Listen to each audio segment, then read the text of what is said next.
Bonjour et bienvenue dans ce cours de l'UE LIF-AP4 Conception et développement d'applications. Dans cette vidéo, nous allons nous intéresser à quelques outils pour la programmation. Ces outils pour la programmation, nous allons revenir sur certaines choses que vous avez déjà vues dans une UE précédente telle que l'IF-AP3 ou qu'on a déjà évoqué en début du UE de l'IF-AP4. Et ce sont la compilation de fichiers avec la commande GCC, la compilation de projet, c'est-à-dire la compilation multi-fichiers avec un Makefile, et le débugage avec l'outil GDB. Donc on va commencer par la compilation de fichiers avec GCC. Quelques petits rappels déjà. Quelle est la ligne de commande à exécuter pour compiler un fichier CPP en son fichier objet.o correspondant? On utilise l'outil G++, donc la commande G++, en passant certaines options. La première option assez classique qu'on utilise, c'est le tiret pour dire que c'est une option WALL pour dire W c'est pour warning et all c'est pour tout. C'est pour tous les warnings, ça veut dire qu'on veut afficher à l'écran tous les messages de problèmes potentiels que le compilateur va pouvoir détecter à la compilation de notre code. Ensuite, une autre option qui est l'option "-c", qui indique juste derrière le nom du fichier que l'on doit compiler, donc un fichier CPP typiquement. Donc ici, il s'appelle juste fichier.cpp. Et puis optionnellement, une troisième option qui est "-o", avec le nom du fichier objet qu'on doit créer. Si on ne spécifie pas cette option "-o" avec un nom de fichier, alors à ce moment-là, automatiquement, le nom du fichier .o sera exactement le même nom que le fichier .cpp. C'est juste l'extension qui va évidemment changer de cpp à .o. Donc ça, c'est pour compiler un fichier. Lorsque on a un ou plusieurs fichiers .o, on va vouloir créer l'exécutable, qui est l'association de tous ces fichiers .o. Il faut évidemment qu'il y ait une fonction main quelque part dans au moins dans un des fichiers .o qu'on utilise pour faire l'édition des liens. La commande à exécuter pour ça, c'est toujours la commande G++, mais les options sont différentes. On n'a pas de "-c typiquement. On écrit directement la liste des .o qu'on veut utiliser pour créer notre exécutable. Donc ici, il y a juste fichier.o. Et puis, on a une option qui s'appelle "-o", dont on écrit juste derrière le nom de l'exécutable qu'on veut donner. De la même manière, on n'est pas obligé d'écrire le "-o, il y a un nom par défaut qui sera a.out, qui sera utilisé par défaut. Comme le nom n'est pas très explicite, en général, on préfère à cette étape d'édition des liens de spécifier nous-mêmes le nom de l'exécutable, qui peut typiquement se finir avec l'extension exe sur Windows et out sur Linux. Donc ça, normalement, ce sont des choses que vous connaissez déjà. Petite chose un peu plus particulière que peut-être vous n'avez pas encore eu l'occasion de faire, d'utiliser. Normalement, c'est le cas si vous avez juste suivi l'IF-AP3 juste avant. C'est le cas de l'inclusion de librairies externes à votre code.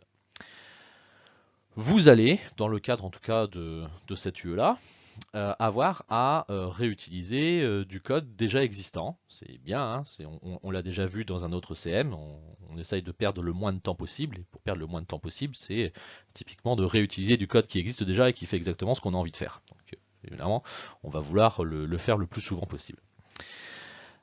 Ça veut dire du coup qu'il va falloir inclure dans notre exécutable, dans notre projet, ce code qui a été écrit par d'autres personnes et qui nous est fourni. Dans ce code, la forme de ce code, on peut très bien imaginer deux formes assez classiques. C'est ou bien on va récupérer du code et on souhaite avoir l'intégralité de tout le code disponible de cette source externe. Typiquement, dans l'objectif de se donner la capacité de modifier ce code externe. D'accord ? Donc du coup, on va récupérer tout le code source disponible, donc c'est-à-dire les .h et les .cpp de cette source externe, et on va du coup les ajouter comme on les ajoute à nos propres classes et propres fichiers à nous de notre propre projet. On va juste les ajouter et on va juste les compiler également, les points CPP de ce code externe. On va le compiler de la même manière qu'on compile nos points CPP dans notre projet. Et quand on fera l'édition des liens, on fera l'édition des liens avec tous ces points hauts, et y compris ceux externes. Par contre, on peut aussi assez facilement imaginer que le code existant et récupéré depuis l'extérieur, c'est quelque chose qu'on n'a pas forcément envie et la nécessité de modifier et qu'on veut uniquement que l'utiliser, ce code-là. Donc du coup, on peut tout à fait récupérer du code qui est déjà compilé et qu'on n'aura pas besoin de recompiler du coup, et qui du coup prend la forme de ce qu'on appelle une librairie. C'est-à-dire que c'est du code qui a été compilé, qui est en format machine, et qui prend en général l'extension alors lib et DLL sur Windows et A et SO sur Linux. Et ce qu'on fait du coup, c'est qu'on n'a pas besoin de les récompiler, donc c'est uniquement à l'étape d'édition des liens qu'on va faire le lien entre cette librairie externe et l'exécutable qu'on a envie d'avoir. Dans tous les cas, donc on ait envie de modifier le code qu'on récupère ou uniquement de l'utiliser, la manière dont on va être capable de faire appel à ces fonctionnalités de ce code externe, ça va être partout dans notre code à nous où on a besoin d'utiliser ce code-là, on va utiliser la directive include, que vous connaissez déjà pour l'avoir utilisé pour 2-3 principes différents, utilisations différentes. Vous l'avez utilisé avec des petits supérieurs, inférieurs, par exemple lorsque vous récupériez le module string ou iostream ou des choses comme ça, donc des librairies standards de C++. Mais également, vous l'avez aussi utilisé lorsque vous aviez à inclure vos propres modules entre eux, lorsque Tableau Dynamique avait besoin de élément-TD, etc., etc.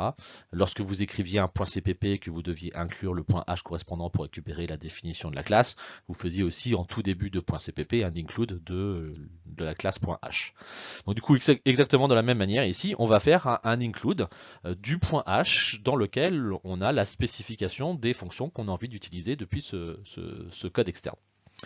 Et ça, qu'on ait envie de modifier le code ou qu'on ait juste envie de l'utiliser, donc on a envie de récupérer et l'utiliser avec les fichiers sources H et CPP, ou bien juste déjà précompilé sous forme de librairie.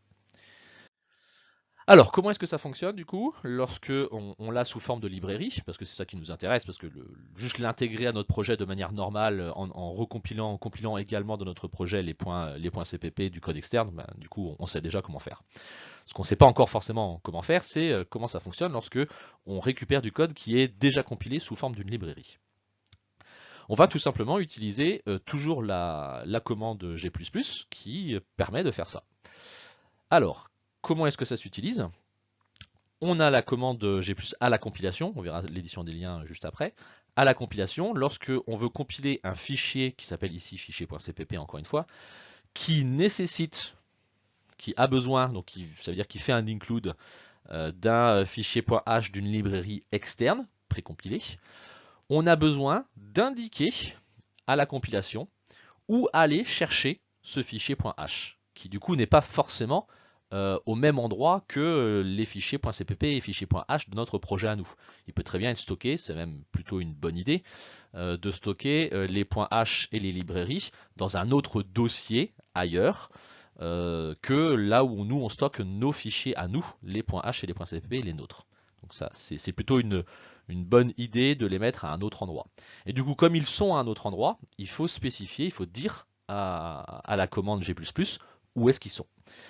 Et donc on écrit ça dans l'option -i. Donc ici on a un -i majuscule, avec replib. Et bien replib, c'est le nom du répertoire où on va pouvoir trouver le fichier .h de la librairie qu'on a besoin d'utiliser. D'accord ? Ce chemin-là, donc vous connaissez la tête des chemins, hein, c'est un chemin absolu, donc soit un /usr/ mon projet / mes librairies, pof, ça va être là-dedans. ou bien relatif évidemment par rapport à là où vous êtes actuellement. Donc si c'est un dossier au-dessus, bah, on écrira point point. Si c'est dans un sous-dossier qui s'appelle librairie, bah, ce sera ./lib, librairie, etc., etc. Attention, il n'y a pas d'espace entre le grand I et le premier caractère du nom du chemin. D'accord? Donc c'est pas tiret grand I espace et on met le nom du chemin, c'est tout collé. C'est tiret grand I et collé, ça commence avec le premier caractère du nom du chemin. D'accord? Alors du coup, on pourrait se demander, par exemple, bah, on avait eu à faire déjà ça, nous, dans du code qu'on a déjà compilé. Par exemple, lorsque je faisais un include de IOStream ou de string, ou de maths, ça veut dire que je dois récupérer une librairie et le code d'une librairie et être capable de compiler mon fichier CPP, mon main.cpp que j'avais, ou mon tableau dynamique.cpp dans lequel je faisais des cout. Et ben, il faut que je connaisse le code du cout pour être capable de compiler tableau dynamique.cpp. Et bien en fait, puisque ces librairies IOStream, string, math, etc. sont des librairies standards en C++, alors en fait, elles sont trouvées de manière automatique. Et comment elles sont trouvées de manière automatique par la commande G++? C'est parce qu'elles sont toutes, ces librairies, dans un répertoire prédéfini et fixe et qui est toujours le même. C'est le répertoire qui s'appelle /usr/include sous une machine Linux. D'accord? Donc les points H de ces librairies seront tous les points H seront dans ce répertoire-là. Et comme automatiquement toutes les headers standards, les points H standards sont dans ce répertoire-là, et ben G++ a eu la bonne idée d'ajouter ce répertoire-là de manière automatique à chacune des compilations. D'accord? Donc finalement, rien de plus à faire dans le cadre d'inclusion de librairies standards. Par contre, dès que vous allez évidemment utiliser une librairie qui n'est pas standard, que vous avez récupérée d'ailleurs, à ce moment-là, il faudra spécifier, si vous ne l'avez pas installé dans usr include, le point .h, il faudra alors du coup spécifier le répertoire dans lequel vous avez mis le point .h. D'accord? Donc ça, c'est la compilation d'un fichier qui a besoin d'une librairie. Il faut savoir où aller récupérer le point .h pour savoir ce cout, où est-ce qu'il est, qu'est-ce que c'est, qu'est-ce qu'il fait, etc. Ensuite, il y a la deuxième étape qui est l'édition des liens. Donc c'est vraiment de mettre dans l'exécutable tout le code machine de toutes les instructions de notre projet, de notre module à nous, de nos modules à nous, mais aussi des librairies externes qu'on a envie d'utiliser. D'accord? Il faut que tout soit reconnu, et tout le code machine utile soit dans l'exécutable. Alors du coup, ce qu'il faut faire, donc on va faire encore une fois utiliser la commande G++ qui va tout faire ça de manière naturelle. On lui met la liste des points O de notre projet. On fait le tiret petit o avec le nom de l'exécutable derrière. Et après ça, il va falloir ajouter deux options. Une première option avec un tiret grand L et une deuxième option avec un tiret petit l. Le tiret grand L va spécifier le chemin où on va trouver le code de la librairie. Donc là, pas seulement le point H. Le point H nous donne uniquement ce qui existe, la définition de ce qui existe. La librairie elle-même, donc le point A ou le point SO, nous donne le code de chacune des instructions de cette librairie. Donc on met dans le tiret grand L le chemin où on est capable de trouver ces librairies. Et on met dans le tiret petit l le nom de la librairie qu'il faut trouver, qu'il faut récupérer dans ce répertoire-là. D'accord? Les points A en Linux, c'est ce qu'on appelle des librairies statiques. Ça veut dire que le code de la librairie va être intégré directement dans le code de l'exécutable. Donc ça veut dire qu'on va avoir un exécutable du coup assez gros, puisque ça va contenir à la fois le code de notre projet à nous, plus le code de la librairie. Et si on fait l'édition des liens avec une librairie SO, c'est-à-dire une librairie dynamique, alors ça veut dire que le code de la librairie va rester dans ce fichier SO, et ça veut dire que du coup à l'exécution, et donc du coup ne sera pas dans l'exécutable, par contre ça veut dire qu'à l'exécution, il faudra forcément qu'il y ait à côté de l'exécutable, donc dans le même répertoire que l'exécutable, il faudra qu'il y ait ce fichier .so. D'accord? Donc c'est-à-dire qu'à l'édition des liens, on va juste dire que partout où on a besoin du code dans la librairie, on fait le lien avec où est-ce qu'il est dans le fichier SO. Et donc du coup, il faut accompagner le fichier SO avec l'exécutable.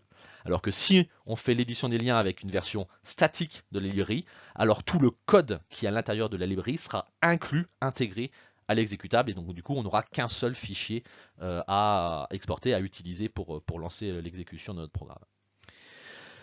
Alors de la même manière que tout à l'heure, le répertoire /usr/include était automatiquement ajouté à la compilation pour être capable de récupérer les librairies standards, et bien de la même manière, le répertoire /usr/lib va être automatiquement ajouté à l'édition des liens pour pouvoir récupérer les fichiers A ou les fichiers SO de toutes les librairies standards. D'accord? Donc par défaut, c'est évidemment les versions .A qui sont récupérées de ces librairies standards pour être intégrées à l'exécutable. Donc toutes ces librairies standards, ils sont présentes. Si ça vous intéresse d'ailleurs, allez-y, placez-vous dans ce répertoire-là, faites un ls de ce répertoire-là et vous allez voir qu'il y a pas mal de choses du coup. Il y a beaucoup de librairies, beaucoup de .A, beaucoup de .SO et vous allez retrouver vos petits, vous allez retrouver les IOStream, les strings, les maths, etc. etc. Toutes ces librairies vont être là à cet endroit-là. Et le tiret petit l, c'est le nom de la librairie qu'il faut récupérer. D'accord? Donc IOStream, le math, etc. Et tout ça, c'est fait automatiquement pour toutes les librairies standards. Mais dès que vous allez utiliser une librairie qui n'est pas standard, il faudra mettre quelque chose après ce tiret grand L et après ce tiret petit l. D'accord? Pareil que tout à l'heure avec le grand I, pas d'espace entre le grand L et ce qui suit et entre le petit L et ce qui suit. Pas d'espace, c'est tout attaché. D'accord? Donc c'est un petit peu différent des autres options. Un exemple du coup d'application de ça. Imaginons que nous avons un module calendrier, donc une classe calendrier avec un fichier calendrier.h et un fichier calendrier.cpp dans notre code de notre projet à nous. Évidemment, dans le fichier .cpp, la première chose qu'on va faire, c'est qu'on va récupérer la définition de notre classe calendrier. Donc on va faire un include de calendrier.h. Et ça, entre guillemets, puisqu'il est dans le même répertoire que le calendrier.cpp. Donc on va juste récupérer le .h pour récupérer la définition de notre classe. Et de tous les types qui sont nécessaires pour la compilation de calendrier. Imaginons ensuite que dans calendrier.cpp, on ait à un moment besoin de créer une variable locale de type string. Donc du coup, on va forcément inclure la librairie string dans calendrier.cpp. Et imaginons de la même manière que dans le code de calendrier.cpp, on va avoir besoin de, par exemple, créer localement une date et que ce module date est en fait inclus dans une librairie externe à part qui a été précompilée ailleurs et qui est définie, donc la classe date va être définie dans le fichier date.h. Donc du coup on va inclure le fichier date.h dans calendrier.cpp pour avoir la connaissance de qu'est-ce qui existe dans la classe date et quel est le type date, etc. Quelles sont les fonctionnalités de ce module-là pour pouvoir les appeler. Et donc ensuite, à la compilation, on va dire que pour pouvoir compiler calendrier.cpp, il va falloir savoir où récupérer le fichier date.h. Donc du coup, on fait la commande g++ avec le -wall. Dans le grand I, juste après, on écrit, en l'occurrence ici, le chemin relatif par rapport à calendrier.cpp, de où récupérer date.h, et on a décidé de, en fait, il faut aller un niveau au-dessus dans l'organisation des dossiers, donc c'est sur le point, c'est je monte un cran au-dessus, et je redescends dans un autre dossier qui s'appelle externe, et un autre sous-dossier dans ce dossier externe qui s'appelle include. D'accord ? Et donc c'est dans ce dossier include qu'on a le fichier date.h. Donc du coup, on écrit grand I, externe, include pour aller pointer sur ce répertoire-là. Et comme ça, à la compilation, le compilateur va trouver date.h et pourra le lire et évidemment utiliser ce qu'il y a dedans pour compiler calendrier.cpp. À l'édition des liens, donc à la création de notre exécutable à partir des fichiers .o, on va par exemple écrire j'ai deux .o pour créer mon exécutable dans mon projet, un qui s'appelle calendrier.o qui décrit le module calendrier, et un autre fichier qui s'appelle main.o qui évidemment est issu de la compilation du fichier main.cpp. qui voilà, contient le main, la fonction main et exécute, enfin, contient le programme principal, donc le point d'entrée d'exécution de mon exécutable. Ensuite, je spécifie le nom de mon exécutable. Bon, il s'appelle juste exec ici, donc -o exec. Et derrière ça, je vais écrire le chemin pour aller chercher l'endroit où est ma lib et le nom de ma librairie. Donc on imagine que le fichier .a ou .so est à l'intérieur du dossier externe lib, donc il faut que je remonte d'un cran pour aller au dossier supérieur, donc .point, pour redescendre dans le externe, le même externe que tout à l'heure. Mais là, au lieu d'aller dans un dossier include, qui contiendrait évidemment plutôt les .h des librairies, je vais aller dans un dossier qui s'appelle lib, qui va contenir du coup les librairies, le vrai code machine de source compilée de ma librairie. Et dans ce répertoire-là, je spécifie que le nom de ma librairie, où j'aurai le code pour au minimum date, le module date, il s'appelle date, ce fichier, d'accord. Donc il y aura un date.o ou un date.so dans le répertoire externe lib. Et donc du coup, j'écris petit l et coller date tout court. Donc automatiquement, le compilateur va rechercher un fichier qui s'appellerait date.a ou date.so à l'intérieur du répertoire externe.lib. Et puis s'ils les trouvent, ils vont évidemment l'utiliser pour créer l'exécutable qui s'appelle exec.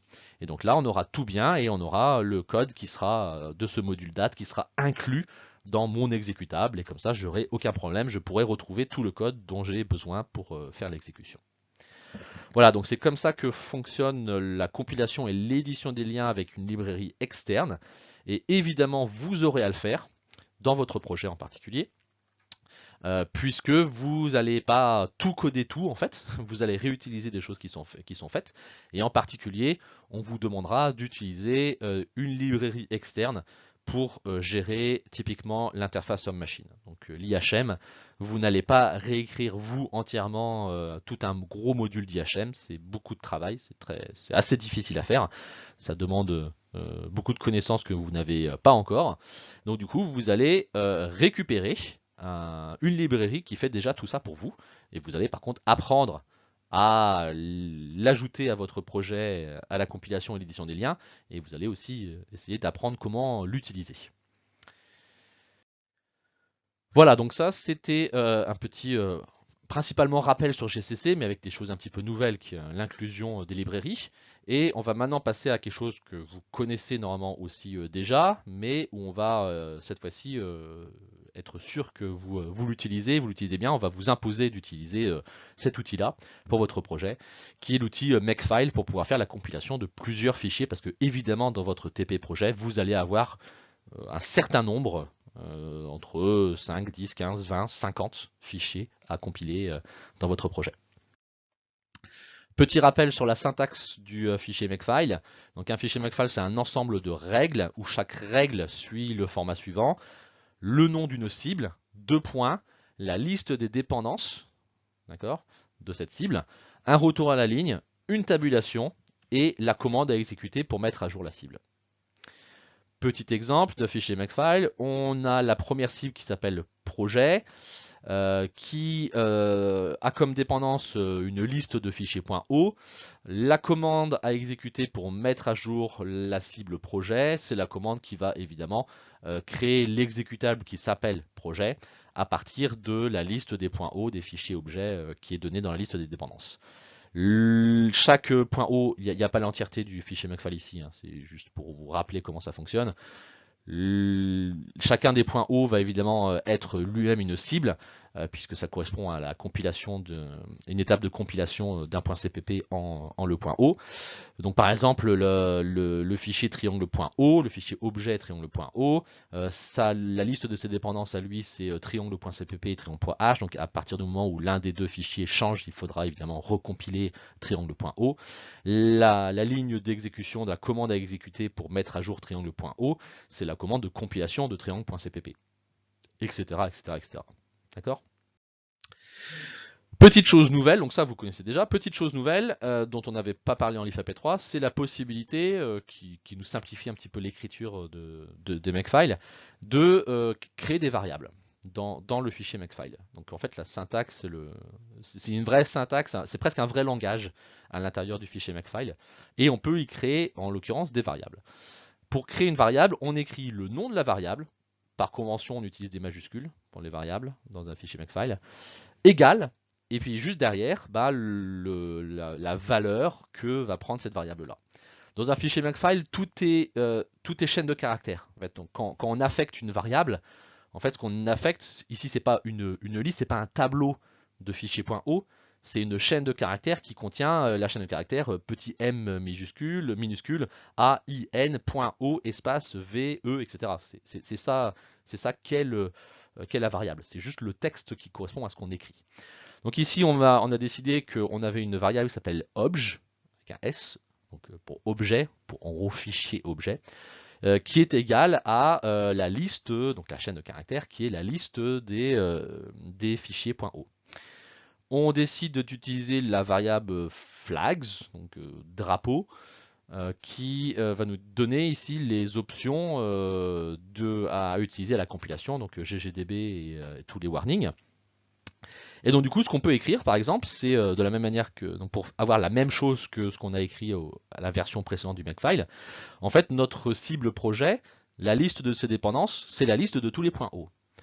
Pour pouvoir utiliser le contenu d'une variable, la syntaxe, c'est le caractère $, et entre parenthèses, le nom de la variable. Donc ça, du coup, ça récupère le contenu de la variable et ça l'écrit à cet endroit-là. Donc du coup, ici, on remplace le $ parenthèse obj avec main.o, vecteur.o, matrice.o et triangle.o. D'accord? Et donc, on obtient bien la même chose que ce qu'on avait tout à l'heure lorsqu'on l'écrivait tout à la main.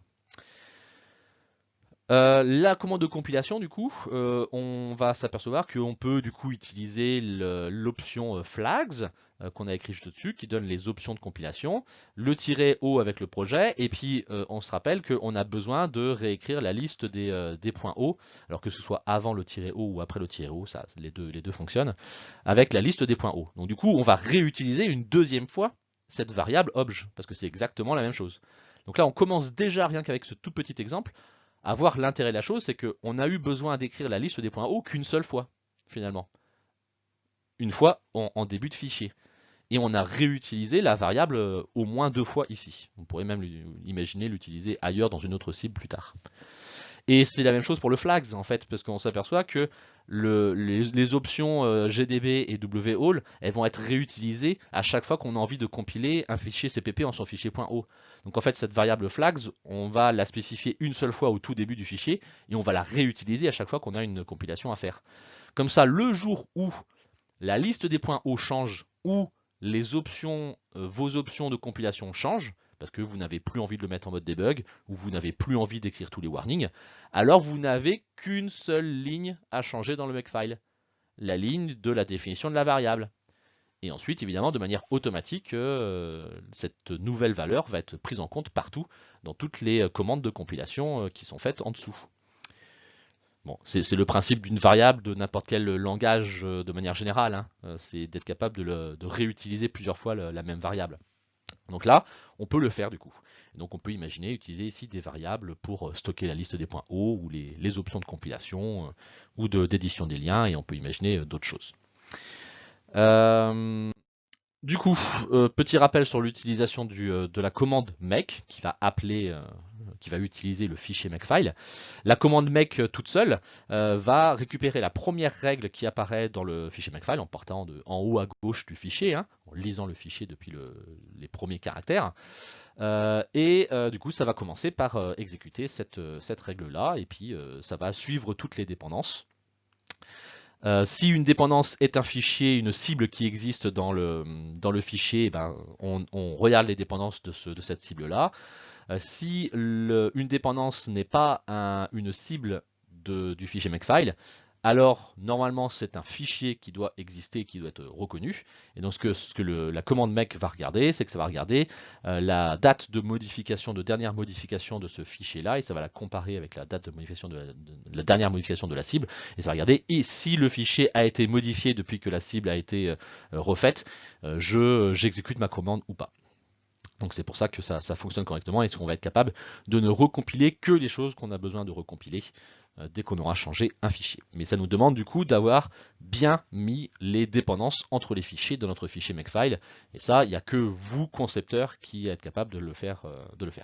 Donc du coup, il faut se discipliner et il faut bien écrire ces dépendances pour être capable de bénéficier entièrement du principe de la commande make et du fichier Makefile. Le fichier Makefile peut être utilisé pour faire autre chose que la pure compilation et édition des liens d'un exécutable. Parce qu'en fait, la syntaxe cible dépendance commande, ça ne concerne pas forcément que de la compilation ou d'édition des liens. On peut imaginer tout ce qu'on veut.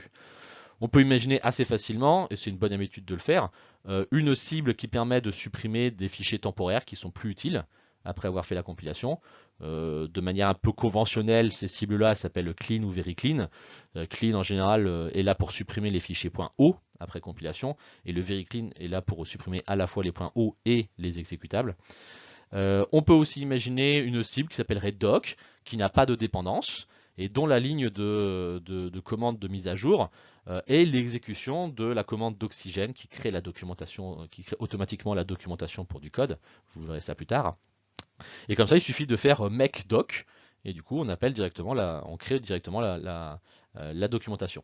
Et si on a envie de générer la documentation à chaque fois qu'on fait une nouvelle compilation, eh ben, il suffit d'ajouter la cible doc à en tant que dépendance de la création de l'exécutable, par exemple. Donc à chaque fois qu'on va créer une nouvelle version de l'exécutable, on aura comme dépendance doc, et donc on va créer la documentation associée à ce nouveau exécutable. On peut imaginer comme ça, faire de manière automatique, en même temps que chaque compilation, générer la documentation, faire un commit sur la forge, donc en gros soumettre le code sur la plateforme de versionning du code, lancer des tests qu'on appelle tests de régression, des tests automatiques du code, essayer d'exécuter notre programme et de l'exécuter avec des outils de débugage ou de traçage, par exemple de fuite mémoire, qui est l'outil Valgrind, que vous verrez aussi plus tard. On peut imaginer tout un tas de choses qu'on peut faire en même temps que la compilation ou à côté de la compilation. Un exemple du coup un peu plus complet de fichier Makefile, où on essaye d'utiliser un petit peu au mieux les fonctionnalités de la syntaxe de ce fichier-là. On commence en donnant le nom de l'exécutable, on poursuit donc dans une variable. Comme ça, si on a envie de changer le nom, on va juste le changer au tout début. De la même manière, on va mettre au tout début les noms des fichiers .o dans une variable qui s'appelle objfile. On va déterminer ensuite un certain nombre d'autres variables qui sont un peu plus techniques au niveau des outils utilisés. Donc on va dire que notre commande pour faire la compilation c'est G++, comme ça le jour où on a envie de changer de compilateur, il suffit de le changer ici. Les options du compilateur ensuite. Ensuite, on peut très bien imaginer qu'on va mettre dans une variable la liste des fichiers dans lesquels on doit récupérer des fichiers .h de librairie externe. Donc c'est ce qu'on fait ici en faisant un includes égale -i avec je sais que tous mes fichiers .h de toutes mes librairies externes sont dans ce répertoire-là, externe include. De la même manière, dans un fichier .lib, on va mettre où est-ce qu'il faut récupérer les librairies et leurs noms. Donc on va mettre les -L et -l dans une seule variable lib. Le jour où on doit ajouter des librairies, on a juste à changer cette ligne-là. Et puis ensuite, on a la première cible, qui est la cible qui s'appelle all ici. Donc on fait un make all pour faire cette première cible, dont la seule dépendance est ici de créer l'exécutable. On pourrait imaginer une autre dépendance qui est de générer la documentation ou d'autres choses. Cette cible-là, donc qui a le exec name, c'est le nom de la cible. Donc on peut évidemment réutiliser le nom de cette cible-là en tant que cible. D'accord, pas seulement en tant que dépendance, mais en tant que cible, et pas seulement non plus à l'intérieur de commandes de mise à jour, mais ça peut aussi faire partie d'une cible en soi. Donc là, pour produire le exec name, on aura besoin de tous les objfiles, et tous ces objfiles vont être repris dans la ligne de commande G++ qui est juste en dessous, qui va reprendre le exec name et qui va aussi utiliser la variable qu'on a à l'intérieur de libs, pour automatiquement récupérer les librairies. Les fichiers .o, eux, on est un petit peu obligé de les écrire, parce que du coup, on doit écrire les dépendances qui existent entre les classes. Donc du coup, le main.o, lui, va dépendre du main.cpp, mais aussi du maclass.h, alors que le maclass.o, lui, va dépendre uniquement de maclass.cpp et maclass.h. Et donc du coup, on a les commandes associées de compilation de chacun de ces fichiers-là. Et on peut imaginer une toute dernière cible qui fait la suppression des fichiers .o plus indispensables lorsqu'on a obtenu l'exécutable. Donc il fait le RM de tous ces fichiers .o. Voilà, donc un peu typiquement la tête qu'un makefile peut avoir, qui peut être réutilisé qui est assez générique, qui peut être réutilisé assez facilement pour n'importe quel projet finalement. Dernière partie de ce cours, hein, qui sont principalement aussi des rappels sur l'outil de débugage GDB. À quel moment on va avoir besoin de faire ce genre de choses là? C'est une fois qu'on a notre programme qui compile, parce qu'on a bien fait notre makefile, et puis la commande make nous indique qu'on n'a aucune erreur et que tous les fichiers .cpp ont été compilés en leur fichier .o et qu'on a fait l'édition des liens et qu'on a bien notre exécutable. Est-ce que pour autant on a fini, on est sorti d'affaire? 90% du temps, non, même plus que ça. 95% du temps, non. C'est pas parce qu'on a réussi à compiler notre fichier que on a fini pour autant et que tout va bien se passer. Donc il compile, c'est déjà bien. Par contre, il va falloir maintenant l'exécuter et il va falloir essayer de détecter si il fonctionne correctement. Donc plusieurs choses peuvent se passer. On peut avoir des choses qui crashent de manière assez forte. Alors, vous allez sans doute le voir à un moment donné dans l'exécution de votre projet, des erreurs de type segmentation fault, comme c'est écrit ici. Ça peut être des erreurs un petit peu moins détectables, comme on a aussi parlé dans d'autres cours avant, où vous allez avoir un comportement qui semble correct, avec par exemple des affichages de valeurs ou des affichages de choses à l'écran, dans des images, des choses qui bougent, qui semblent être un comportement peut-être correct, mais qui en fait qui ne fait pas exactement ce qu'il est supposé faire. Donc du coup c'est beaucoup plus difficile à détecter ces erreurs-là.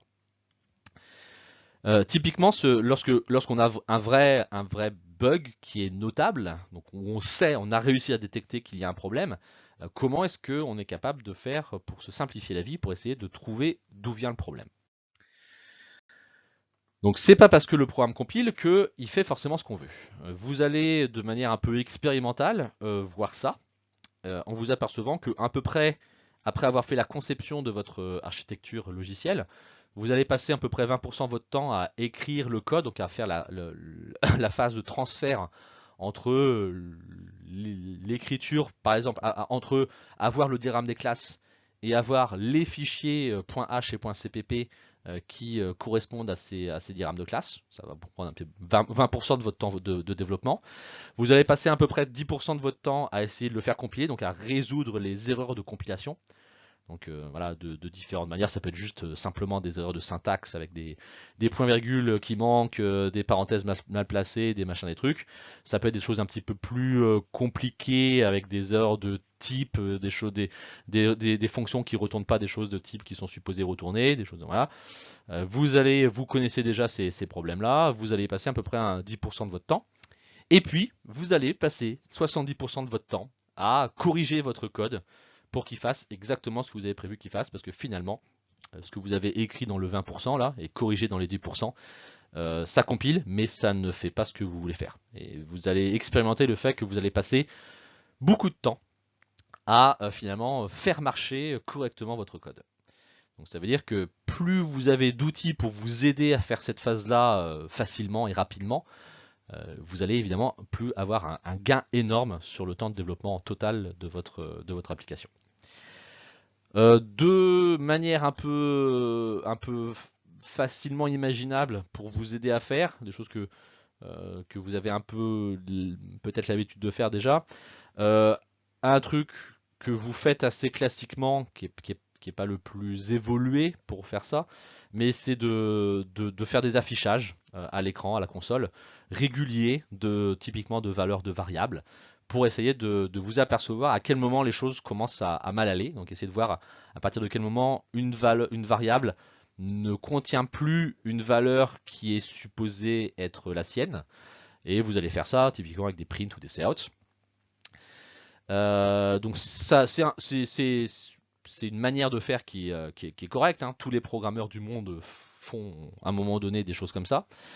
Ça marche bien lorsque par exemple vous avez une boucle des itérations et que vous voulez savoir les valeurs successives que prennent une variable au cours de l'exécution de toutes les boucles de cette itération. Bah, du coup faire un CEOT de quel est le comportement, quelle est l'évolution de la valeur de la variable, ça marche plutôt bien. Ensuite pour avoir plutôt un aperçu un peu plus global de l'état du programme et donc en particulier de l'état général de toutes les variables du programme à un instant donné à l'exécution, les CEOT ça marche plus. Ça marche plus parce qu'on a difficilement accès à toutes les. Il faut écrire du coup un CEOT par variable qu'on a envie de, dont on a envie de regarder l'état. Et si on a beaucoup de variables dont on a envie de regarder l'état, ça devient très pénible d'écrire des CEOT pour toutes ces variables-là. Donc à la place, ce qu'on utilise, c'est un debugger. Donc un debugger qui va exécuter notre code pas à pas et qui va nous permettre d'accéder à n'importe quel moment à toutes les variables, à tout l'état de la mémoire de notre programme. Donc du coup, on va être capable d'accéder à n'importe quel moment de l'exécution à toutes les valeurs de toutes les variables. Donc du coup, c'est un CEOT amélioré dans le sens où on va être capable de faire un CEOT de n'importe quoi à n'importe quel moment. Donc du coup, c'est très pratique. Le petit retour sur l'erreur assez classique que vous rencontrerez aussi, l'erreur de segmentation fault en anglais, qui parfois peut-être s'écrira en français si votre système est en français, qui est une erreur de segmentation. C'est en fait un plantage, donc c'est un bug de l'application qui en fait tente, enfin c'est une erreur du code, hein, c'est pas une erreur de l'application, c'est une erreur de vous, programmeur, qui a écrit une instruction qui n'est pas censée faire ce qu'elle est supposée faire. C'est-à-dire que cette instruction-là, elle va essayer d'accéder à un emplacement de la mémoire qui ne vous est pas alloué à vous. D'accord ? Donc chaque programme a un espace de mémoire dédié, et si vous dépassez de cet espace-là, à ce moment-là, ça fait une erreur de segmentation. C'est un truc très classique et vous en ferez parce que c'est assez facile à faire. Il suffit d'accéder, surtout lorsqu'on fait de l'allocation dynamique de mémoire, c'est assez facile d'aller trop loin ou pas assez loin dans la mémoire que vous avez allouée vous et que vous avez réservé allouée à vous. Le core dump qui est écrit juste après, ça signifie juste que du coup l'état de la mémoire a été sauvegardé dans un fichier, vous êtes capable de le consulter. C'est un petit peu cryptique ce fichier-là, donc je vous conseille juste d'aller voir une fois à quoi ça ressemble, mais c'est pas forcément ce qu'il y a de plus facile pour débugger votre programme. Il vaut mieux utiliser GDB, un vrai debugger, et exécuter en même temps votre debugger et votre programme pour comprendre ce qui se passe, plutôt que d'essayer de lire ce fichier-là qui représente l'état de la mémoire au moment de l'erreur de segmentation. Alors donc du coup le debugger GDB, il vous permet de faire une exécution du programme pas à pas, ou alors donc instruction par instruction, ou alors en passant par des points d'arrêt spécifiques que vous avez donnés vous, et ça vous permet en particulier d'inspecter la valeur de n'importe quelle variable dans votre code, qui existe évidemment à un moment donné. Vous êtes capable aussi, c'est un petit peu moins utile, d'être capable de modifier la valeur des variables. Donc en gros d'ajouter du code à votre code en temps réel, pendant l'exécution. Donc, mais ce code-là, ça n'est uniquement d'être capable de changer des valeurs de variables. Mais ça vous permet de faire ça. Donc ça peut permettre de débloquer les choses en vous disant: ah, j'arrivais à un moment donné, j'ai un bug, je pense que c'est la valeur de cette variable-là qui n'est pas correcte et qui fait bugger le code après. Qu'est-ce qui se passe si moi, à la main, pendant l'exécution, je vais la changer? Et est-ce que effectivement, lorsque je continue mon exécution derrière, j'ai bien mon bug qui a disparu? Donc ça vous permet de vous aider à repérer est-ce que ce ne serait pas effectivement la valeur de cette variable-là qui n'a pas la bonne valeur et qui casse tout derrière l'exécution. Du coup, ça vous aide à détecter que c'est effectivement bien, oui ou non, cette variable qui pose problème. Pour être capable d'utiliser GDB donc dans votre application, il faut absolument compiler et faire l'édition des liens de votre exécutable en mode debug. Et donc du coup, il faut utiliser l'option, alors ou bien tout simplement -G, ou bien l'option -G GDB. Donc il faut ne pas oublier d'écrire à la fois à la compilation et à l'édition des liens cette option-là pour pouvoir utiliser GDB. Si vous compilez sans ça, c'est-à-dire en mode release, alors vous ne pourrez pas exécuter votre programme avec GDB, puisque GDB a besoin d'avoir le code, vraiment le code source, les fichiers texte, avec l'exécutable pour être capable de vous dire que maintenant c'est l'exécution de la ligne 5 du fichier machin, main.cpp. Pour être capable de dire que c'est à la ligne 5 du fichier main.cpp, il faut bien le fichier en mode texte et pas seulement le code machine des instructions qui sont exécutées pour être capable de retrouver ces informations-là. Donc pour avoir toutes ces informations-là, il faut compiler en mode debug et on le fait avec cette option-là, à la compilation et à l'édition des liens. Comment est-ce qu'on exécute GDB? C'est très simple, il suffit juste à l'invite de la ligne de commande, au lieu de taper tout simplement le nom de votre exécutable, vous précédez le nom de votre exécutable par la commande GDB. Donc vous écrivez GDB, espace, le nom, la commande pour exécuter votre fichier que vous feriez de manière normale si vous n'utilisiez pas GDB. Ce que ça va faire, c'est que ça ne va pas lancer encore l'exécutable, ça va charger l'exécutable en mémoire et ça va rendre GDB prêt à lancer l'exécution de votre programme en mode debug. Pour du coup lancer l'exécutable, il faut taper une commande supplémentaire dans l'interface GDB. L'interface GDB, c'est juste GDB écrit entre parenthèses, mais ça vous dit du coup que là est en attente une commande GDB et pas une commande du shell Linux normal. D'accord ? Les commandes classiques que vous allez trouver dans GDB, il y en a quelques-unes ici. Il y a run pour du coup lancer l'exécution du programme. Vous pouvez aussi tout simplement écrire R donc, et taper entrée. Backtrace ou BT pour être capable de récupérer où est-ce que vous en êtes dans les appels à vos fonctions. D'accord ? Donc c'est pour localiser la fonction et la ligne où vous êtes actuellement. Le where, ça vous dit où le programme s'est arrêté, donc si vous êtes arrêté. Le list pour afficher les lignes de code qui sont suspectes. Et à un moment donné, vous avez besoin d'avoir celui-ci, le kit, pour être capable de sortir de GDB. D'autres commandes évidemment utiles, c'est pas seulement l'exécution, c'est d'être capable de faire les choses pas à pas. Donc vous êtes capable de placer des points d'arrêt avec la commande break. La commande break, elle s'utilise en faisant un break avec le nom d'une fonction. Donc du coup, ça va s'arrêter dès que la fonction va être appelée. Ou bien directement ligne par ligne, en écrivant break, le nom du fichier, genre main.cpp, 2 points, et le numéro de la ligne. Donc genre main.cpp, 2.13, ça va s'arrêter dès que l'exécutable va essayer d'exécuter l'instruction de la ligne 13 du fichier main.cpp, ça va s'arrêter. Ça s'arrête juste avant l'exécution de l'instruction, pas après, juste avant. Pour être capable d'exécuter les choses pas à pas, donc instruction par instruction, les fonctions next, step et continue, je vous passe le détail de la différence entre les deux, mais il y en a certaines qui vont rentrer à l'intérieur des appels, d'autres qui vont passer directement à l'instruction précédente, etc. Et pour être capable d'afficher la valeur d'une variable, on fait print avec le nom de la variable. Donc ça, évidemment, ça vous demande de connaître un petit peu par cœur le nom de ces commandes-là et la syntaxe de ces commandes-là.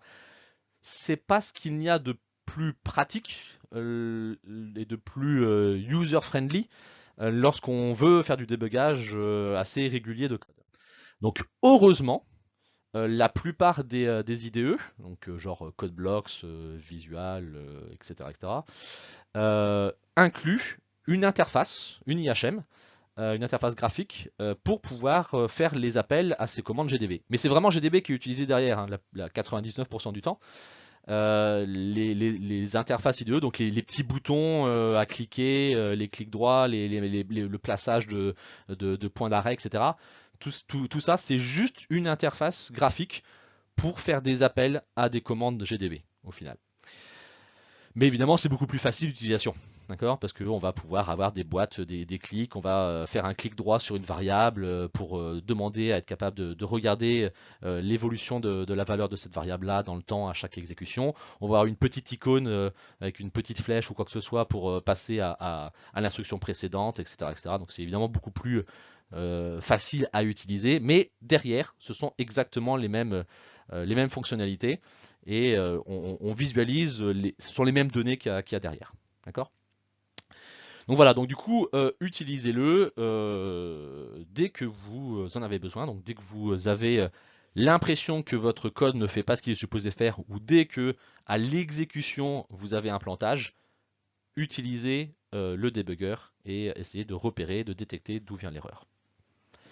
Voilà, donc ceci finit le cours sur les quelques outils d'aide à la programmation.